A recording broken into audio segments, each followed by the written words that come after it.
नमस्कार दोस्तों।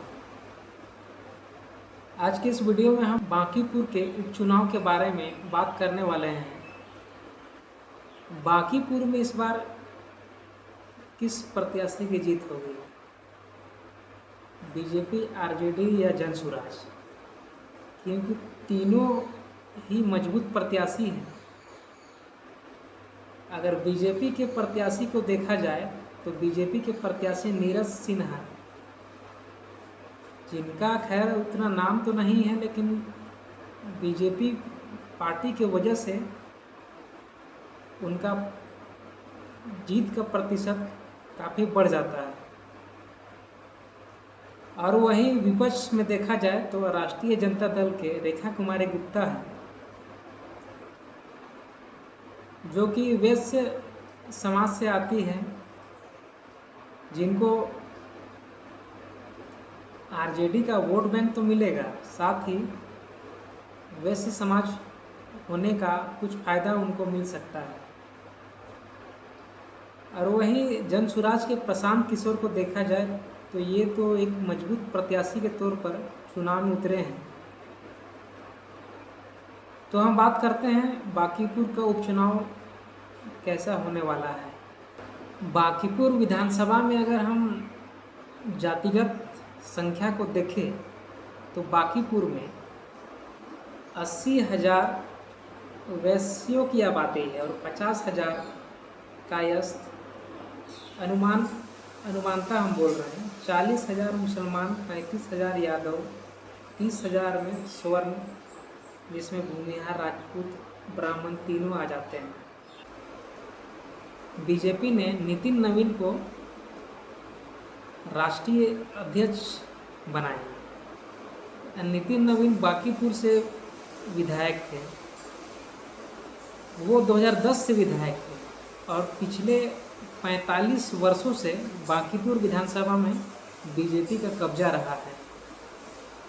अगर हम 2025 के चुनाव को देखें तो बीजेपी लगभग 51,000 के मार्जिन से इस चुनाव को जीती थी। 2025 के विधानसभा चुनाव में बांकीपुर में बीजेपी को कुल 98,000 वोट मिला था, आरजेडी को 48,000 और तीसरे नंबर पर जनसुराज थी, जिसे 7,000 का वोट मिला था। तो बांकीपुर में कमल खिलेगा या राष्ट्रीय जनता दल का लालटेन जलेगा या स्कूल का बस्ता चलेगा, ये तो 3 अगस्त को ही पता चलेगा। तो बांकीपुर में त्रिकोणीय मुकाबला होने की संभावना है। बांकीपुर विधानसभा कौन जीतेगा उससे पहले हम तीनों प्रत्याशियों का तुलना कर लेते हैं। हम बीजेपी के नीरज सिन्हा की बात करें,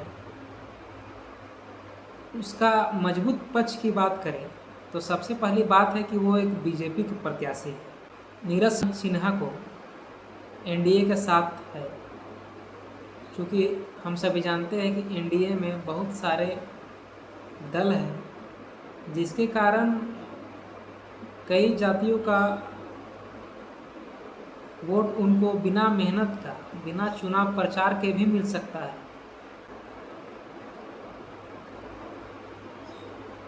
और नीरज सिन्हा के प्रचार के लिए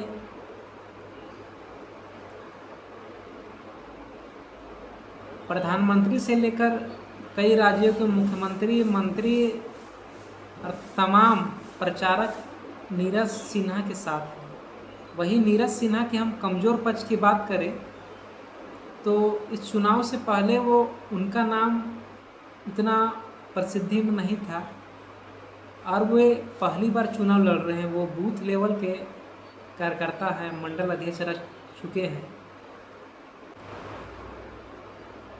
और हम आरजेडी के रेखा कुमारी गुप्ता की बात करें तो रेखा कुमारी गुप्ता पिछली बार भी चुनाव लड़ चुकी है। इसका कुछ न कुछ अनुभव उसे चुनाव में आगे बढ़ाता है।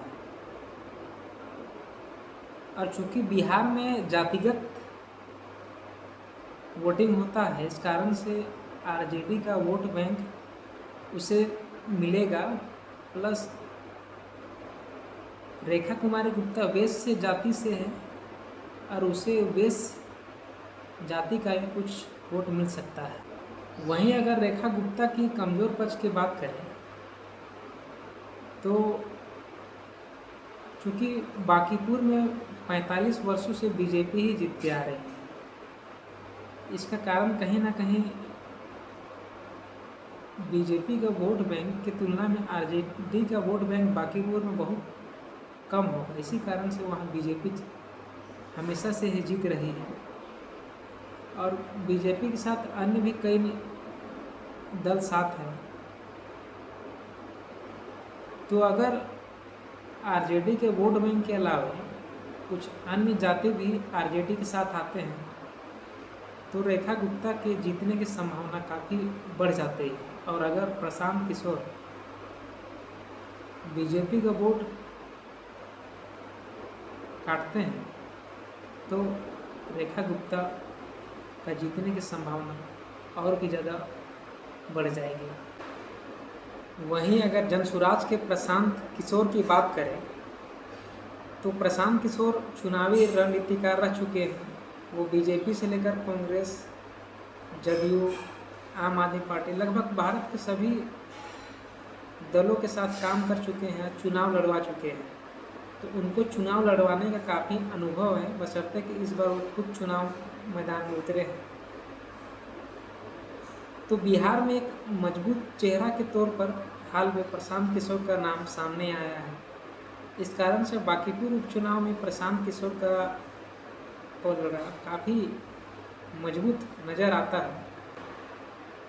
वहीं अगर प्रशांत किशोर के कमज़ोर पक्ष की बात करें तो चूँकि बिहार में हमेशा से ही बिहार में पिछले 30-40 वर्षों से जातिगत आधार पर वोट पड़ता है। और अगर जातिगत आधार पर ही इस बार भी वोट पड़े तो आपको 2025 का ही परिणाम 2026 के चुनाव में, मतलब इस चुनाव में देखने को मिलेगा। और वहीं अगर इस चुनाव में